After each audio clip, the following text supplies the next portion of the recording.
Os galos de Curral de Meis non teñen nada que envexar aos de ningunha outra zona.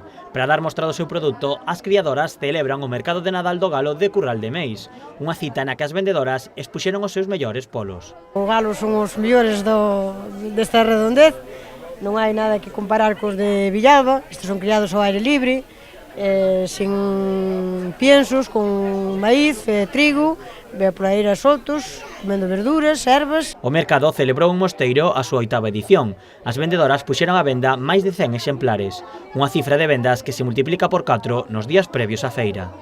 O que aquí na feira vendemos sobre 100, pero na casa xa vendemos anterior ao día de hoxe, xa temos vendido. Temos encargas que nos fan, durante todo o ano podemos vender igual, temos para todo o ano.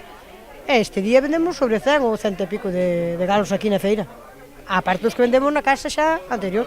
O prezo non variou durante os últimos anos, 10 euros o kilo. Depende do que penses, son 10 euros o kilo, son de 4 kilos, 5 kilos, 6 kilos, máis ou menos. 50 euros, entre 50 euros.